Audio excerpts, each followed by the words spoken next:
2026 жылдың басын мен осындай этно жилетпен бастап, қазір сіздерге дайын нұсқасын көрсету үстіндемін. Баршаңызға сәлем, есімім Ұлпан, арнама қош келіпсіз. Барынша толық көрінетіндей фото, видео қалдыруға тырысамын. Әдеттегідей менің осы фонда менде толық көрінбейді, өкінішке орай.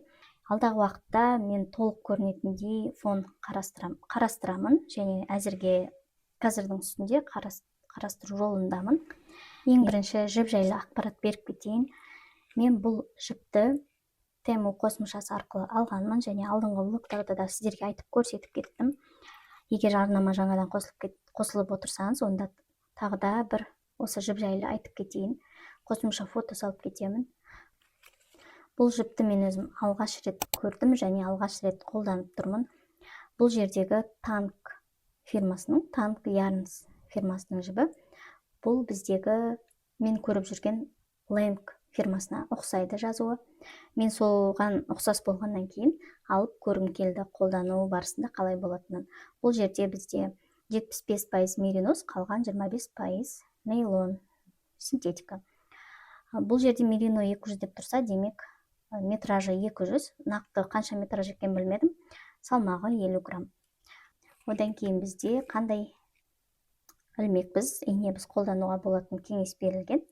Мен ілмекбізбен тоқыдым, 4 мм инебізбен тоқып шықтым, және бір орамда, яғни бір қорапта 8 орам жүреді екен. Бұл жилетке барлық 8 орам кетті деуге болады. Ар жағында бір 10-20 грамм қалған шығар, бірақ толығымен кетті. Мен оған өте қатты қуаныштымын. Және мен келесі осы өрнекке де қолданған жіп, ол Тему қосымшасынан алынған. Осы екі жіпті де бір күнде тапсырыс беріп, бір күнде қолыма алдым. Міне бұл да меринос жібі, бірақ фирмасы басқа, жай ғана мерино ол.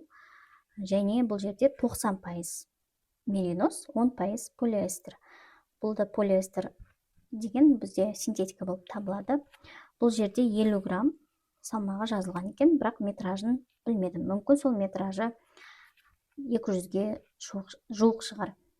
Енді екі жіпті салыстырған кезде маған осы сүт түсті жіп көбірек ұнады. Көрінісі де және қолға ұстаған кезде де жағымды, және денеге де жұмсақ екен. Қатты олай шағатынын байқамадым енді осы орамның өзінде. Денеге қойған кезде бұл шағатыны білінді бірден. Орамды, яғни денеміздің нәзік тұсына, я білектің ішіне немесе мойынға қойып тексеремін өз басым мен жіптерді. Сол кезде кішкене бұл жіптен шағылатыны білінді. Қатты деп айтпаймын, бірақ бар екен. Сонымен сырт киімге арнасақ, бірақ ол білінбейді, өйткені біз бұл мысалы кардиган тоқсақ та, жилет тоқсақ та ішінен киетініміз бар. Енді әлі екі жіпке де толық бағамды бере алмаймын, себебі мен қолдану барысында, яғни уақыт өте қандай өзін қалай көрсететінін әлі зерттейтін боламын. Жалпы жіп жайлы ақпаратты беріп кеттім, енді жилеттің өзіне келеміз. Бастапқы кезде бұл жилетті мен өзімнің қызыма арнап тоқып жатырмын деп айтып кеткенмін. Және де сол өлшемге қарай тоқып, мен ендігі екі бетінде біріктіріп дайын тұрғысында ендігі ұсынамын деп шешімге келгенмін. Бірақ қызыма кигізіп көрген кезде осы тұстағы мойыны үлкендеу болды, яғни иығынан түсіп кететіндей көріністе тұрды. Және қызым да осы жилетті кигісі келетіндей өзінің құлшынысын көрсеткен жоқ. Сол себепті мен бір түннің ішінде шешімге келіп, ендігі қызыма емес, өзіме арнап тоқитын боламын деп, жаңағы бекітілген тұсты тарқатып, мен пройма жағына жалғау жасадым. Себебі маған тар болып тұрды, әрине, кішкене бір кішкентай қыз балаға тоққаннан кейін әрине менің денем үлкендеу. Сол үшін де мен осы екі жанына осындай бірнеше қатар, 5 қатар бұл жерде. 6 қатар екен, 6 қатар осылай кері тоқылатындай, яғни тігінен емес, көлденең тоқылатындай көріністе жалғау жасадым. Міне қазір ішкі көрінісін көрсетіп кетейін. Алдыңғы бөлігінен бастадым және арқа бөлігіне жалғап қойдым. Бұл жерде мен біріктіріп кететіндей әдіспен тоқыдым.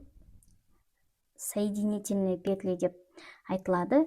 Міне осындай көріністе, қатты да ұсқынсыз көрініп тұр деп айтпаймын, мейлінше әдемі көрініп тұр. Иығы да дәл сондай әдіспен бекітілген, алдыңғы влогтарда айтып кеткенімдей. Және екінші беті де дәл солай. Міне осындай көлденеңінен жалғап алған болатынмын. Ішкі көрінісі. Бұл жерде жилеттің сыртқы көрінісі де, негізі ішкі көрінісі де өте ұқыпты көрінеді. Бұл жерде ең бірінші ою тоқылған болатын, осындай кескін түрінде. Оның барлығын мен блогтарда көрсетіп кеткенмін, қателеспесем. Және сол кескіннен ары қарай жалғастырылып, осы алдыңғы бөлігі тоқылды. Және проймасын мен тік жасауға өзім шешім қабылдаған болатынмын, тік пройма болады деп. Одан кейін мойын ойығын мен өзімнің тәжірибеммен жасадым. Бірнеше қателіктерден кейін өзіме керекті осы мойын қиығын жасайтындай, яғни V-образды ойыққа келетіндей көрініске алып келді. Маған өте қатты ұнады. Одан кейін иықтың қиығы да төмен түсіп тұру үшін ол әдісті де мен өзімнің тәжірибеммен жасалды. Яғни мен қосымша ешқандай ақпарат қараған жоқпын. Келесі кезекте мен кіші өлшемнен қалай тағы да үлкен өлшем жасадым, жалғастырып кетейін. Ең бірінші осы екі жанына жалғау жасадым. Одан кейін проймасының ұзындығын тағы да қостым.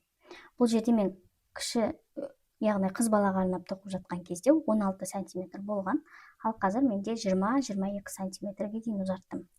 Қазір өлшеген кезде барлығы 22 сантиметрге дейін ұзарттым. Одан кейін келесі өзгеріс мойын ойығы, яғни мойын ойығы кішірек болған, мен оны ұзарттым, үлкендеу жасадым.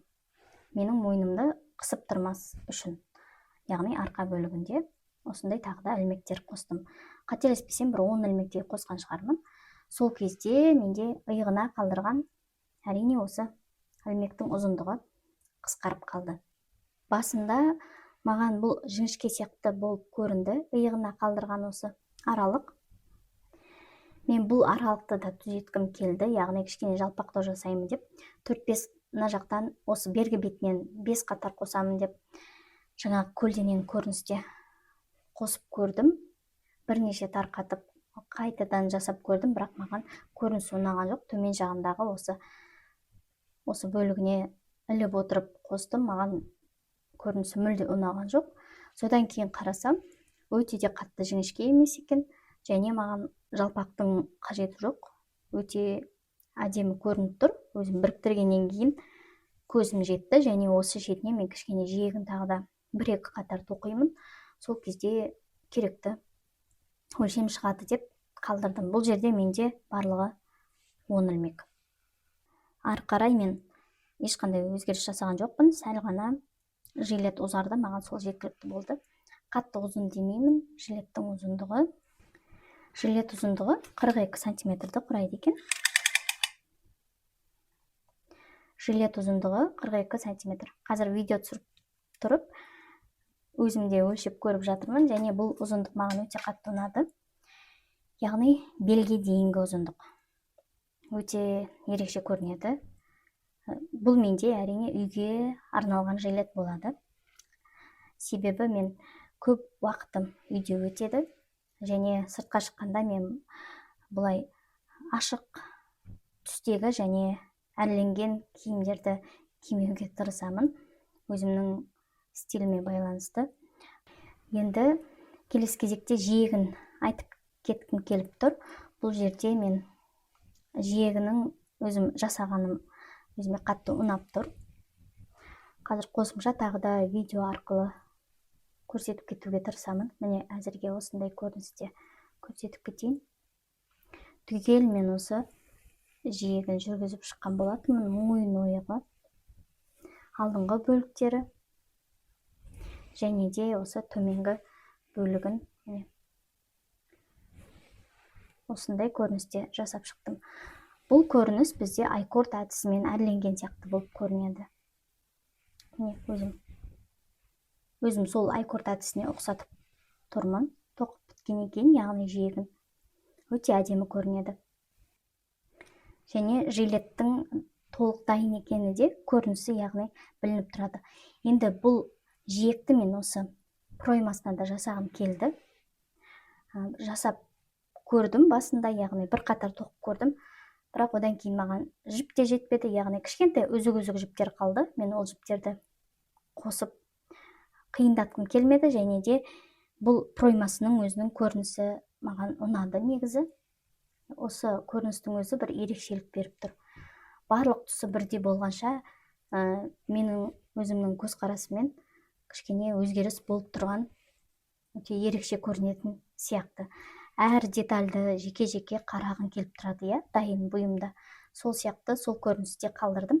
Тек қана бұл жерде мен төменгі осы ойығын ғана, осы жаңа бір қатар столбики без накида жай ғана қарапайым бағанымен жүргізіп шықтым. Себебі осы жалғанған тұсымен келесі осы екі беті бірдей ұзындықта тұру үшін мен осы әдісті қолдандым. Себебі бұл жерде әрине кішкене айырмашылық болып тұрды.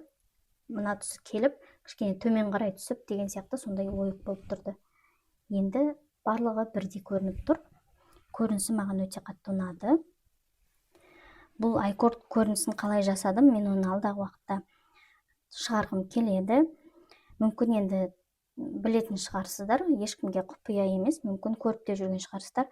Бірақ мен бұны енді ешқандай, жаңа айтып кеткенімдей, бұл жилетті жалпы мен ешқандай қосымша ақпаратсыз өзім тоқып шықтым. Сол сияқты жиегіндегі әрлеуді де өзімнің опытыммен, өзімнің тәжірибеммен жасап шықтым. Яғни бір қатар жаңа қарапайым баған тоқыдым, одан кейін бір қатар соединительный петли дейді, солай жасап шықтым. Тәжірибелі тоқымашылар ілмекбізбен тоқып шемішкеше шағатын қыздар ол әдісті білетін шығар деген ойдамын. Мен жаңалық ашып тұрған жоқпын, жалпы өзімнің жасап шыққан осы тұстарыммен бөлісіп жатырмын. Былайша айтқанда нюанстарды айтып кетіп отырмын. Және маған жилеттің нәтижесі өте қатты ұнады, көрінісі. Әрине бұл қазір видео, фото арқылы жеткізу басқаша, көзбен көру мүлде басқа, және денеге киіп көру ол мүлде барлығы өзінше бір эмоция. Әр көрінісі өзінше бір эмоция сыйлайды. Бұл жерде енді тағы да қосымша айтатын ақпарат, осы екі беті де өте әдемі көрінеді. Маған ұнағаны сол, оқыпты шықты. Өрнегі де екі бетіне бірдей, және ілмекбізбен тоқығанның бір өте қатты ұнайтыны, артық жіптерді кейін соңында жасырып отпайсың, яғни көп артық жіптер шықпайды.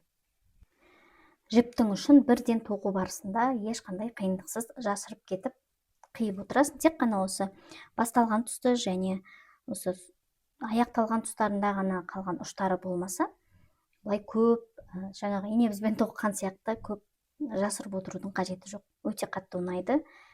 Бірақ енді жилет кішкене ауырлау болып шығады демесек, яғни ілмекбізбен тоқылған бұйым ауырлау болады. Мүмкін сол жағы ғана болмаса, ол үшін де жіпті дұрыс таңдау керек шығар. Жалпы одан кейін келесі кезектегі әрлеуді ұмытып кетейін деп қалдым. Қарапайым осындай әрлеу жасап қойдым. Және бұл жердегі қараңыздар, өрнегі дәл осы оюға сай келеді. Маған өте қатты ұнады. Үйлесімділік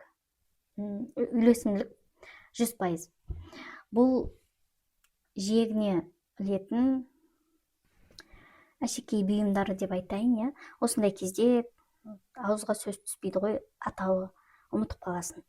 Жалпы мен бұны жазда этно тақия тоққан кезде, сол кезде алып қойған болатымын, және сол тақияларға тапсырыс түскен кезде осы жиектеріне дәл осылай әшекей бұйымдарын іліп шығарған болатымын. Сол артылған міне маған қазір қажет болды. Дәл осындай кезекпен орналастырдым. Себебі мына бетінде оюы төмен орналасса, келесі бетінде жоғары және қатты көпте жасағым келген жоқ. Және маған ұнап тұр. Барынша минимализм және стильді болып тұр. Тағы бір қосымша айта кеткім келіп тұр. Мен тағы бір деталь қосқым келеді төменгі етегіне. Бірақ енді қазір нақты білмеймін, қосамын ба жоқ па. Яғни төменгі етегіне кайма, қателеспесем кайма дейтін шығар. Енді кружево Бұл жерде мен норка жібі бар, менде ақ түсте. Сол қатты үлкен емес, кішкентай ғана жиегінен көрініп тұратындай бір сол әдісті қолданып көргім келіп тұр. Ол жилетке бір ерекше көрініс беретін сияқты. Енді алдағы уақытта көремін. Барлығы жақсы шығып жатса, онда әрине сіздерге де көрсетемін. Келесі кезекте бұл жилетке байланысты жоспар. Әрине шеберлік сабақ шығарғым келеді, өйткені шотс арқылы, рилс арқылы шығарған кезде көпшілікке ұнады. Және жекеме инстаграмда шеберлік сабақ сұрағандар да болды. Шотс астында да Сәуле ханым шеберлік сабақ сұраған. Енді жасауға тырысамын әрине. Бұл менде эксперименттік жилет болды. Әрине қателіктер бар. Мына тұсын тағы жолақ кішкене өзімнің көзіме қазір түсіп тұр. Және осы екі бетін жанына жалғау болмайды шеберлік сабақта. Бірден керекті өлшемге тоқылатындай көрініске алып келіп, есептеу жүргізіп шығарамын. Енді кезекте жилетті жуып көру керек. Мен әзірге жай ғана буладым. Жуғаннан кейін осы тұстары, жиектері жұмсарып, жақсы қалыпқа келетін шығар. Жуып көру керек, себебі булағанның өзінде кейбір тұстары, осы тұстары, төменгі жиектері кішкене қайтарылуға бейім болып тұрады. Мен ойлаймын, жуғаннан кейін кішкене жұмсарып, бір қалыпқа келеді деп. Әрине жуғаннан кейін қосымша булап кететін боламын. Бұл менің ілмекбізбен тоқылған алғашқы көлемді жұмыстарымның бірі. Дәл осындай этно-жилет тоқылды және маған өте қатты ұнады. Шеберлік сабақ шығару және сол жилетті келесі қандай жіппен тоқимын, соны қарастырамын. Бұл жерде полухлопок немесе Alizé Lana Gold классик, барлығы классика. Сол жіптерді қолданатын шығармын. Және келесі маған қызымнан тапсырыс түсті, бірақ оюсыз. Және түсін әлі таңдаған жоқ. Яғни бұл жилетті мен өзіме арнап тоқыдым деген кезде қызым кішкене көңілі түсіп ренжіген сияқты болып қалды, бірақ мен ашығын айттым, егер сен енді киетіндей құлшыныс болса, саған қалдыратын едім. Себебі мен өзімнің қазір еңбегімді бағалаймын, онда өзіме тоқып, өзім қуана киіп жүремін. Баланың аты Бала, әрине жиі киім ауыстырғысы келіп тұрады, бір киімді жиі кие бермейді. Сол себепті қазір кішкене тоқыманы да ойланып жасайтын болдым. Тек өздері сұраған кезде ғана, өздері қалаған түсте тоқып беремін, өздері киіп жүретіндей қуана-қуана. Бала өскен сайын таңдауына да мүмкіндік беру керек. Жалпы менің айтқым келген ақпаратым осымен аяқталған сияқты. Айтпақшы, осы алдыңғы бөлігіне мен осылай ашық күйінде қалдырғым келеді, бірақ көремін. Басында бау жасаймын деп ойладым, бірақ артық түсіп тұратындай зат қарастырғым келіп тұрған жоқ. Мүмкін жай ғана кішкентай ішінен қапсырма, кішігірім білінбейтін бір-екі тұсынан қапсырма жасайтын шығармын, бірақ маған осы алдығы ашық тұратыны ұнайды. Бұл жилетті киген кезде алдын жауып киюіме де болады, бірақ ол кезде ендігі денемен дене болып тұрады. Мен бұны алдын ала сол алды жабылмайтындай көріністе жасағым келді. Алды ашық, жай ғана киімнің сыртынан киіп кете беретін жакеттер сияқты. Және шеберлік сабақта да ол тұстардың барлығын айтып кетуге тырысамын. Сол себепті де шеберлік сабақтардың бастапқыда айтылатын ақпаратты толық тыңдап алуға кеңес беремін. Көбісі көп сөйлеп кетеді деген сияқты ол тұстарын өткізіп жіберу мүмкін, бірақ біз жай ғана өзіміз әңгіме айтқымыз келіп айтпаймыз.